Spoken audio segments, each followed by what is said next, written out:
صباحكم سعادة، أخباركم إيه؟ يا رب تكونوا بخير جميعا.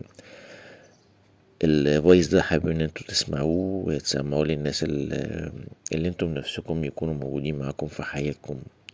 طبعا احنا في حياتنا في ناس حابين ان هم يكونوا موجودين، وفي ناس تانيين حابين ان هم يبعدوا اصلا ما يكونوش موجودين في حياتنا.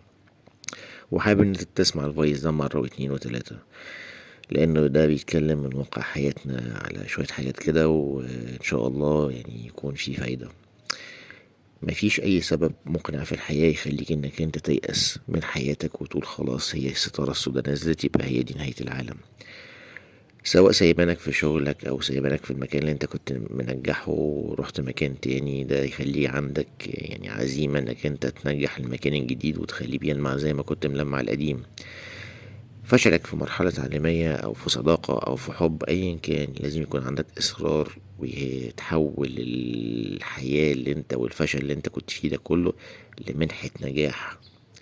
خليك مصر عليها انك انت تنجحها وما تقعش في الثغرات او في الاخطاء اللي انت وقعت فيها وكانت فشل في حياتك. حتى وفاة شخص عليك، حتى وفاة شخص عليك وهي دي اللي ممكن نحط عليها 30,000 خط. كلنا مرينا بالوفاة شخص علينا، وكلنا حسينا بالوجع وحسينا ان هي دي نهاية العالم.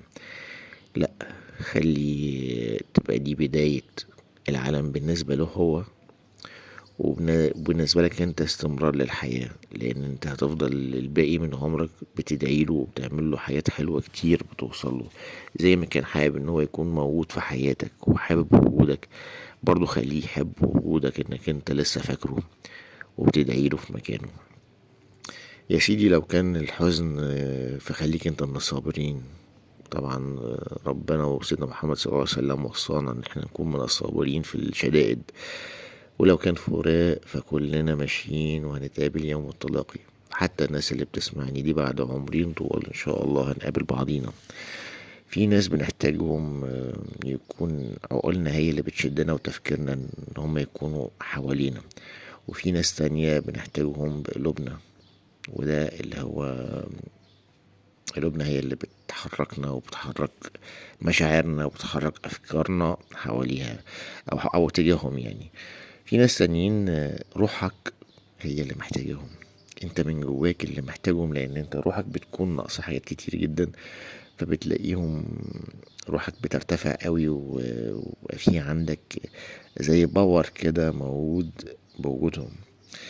ببساطة كده من غير ما نقول يعني ان وجودهم بيكتمل الحياة بالنسبة لك، لان انت لو من غيرهم بتكون عامل زي البيت كده اللي من غير عنوان.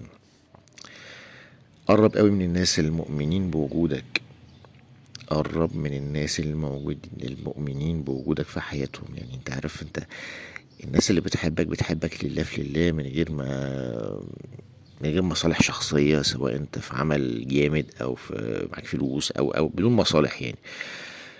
دايما قرب من الناس دي، لان الناس دي بيحاولوا ان هم زي ما بيقولوا كده باللغة العربية الفصحى بيغزلوا خيوط الود والحب علشانك.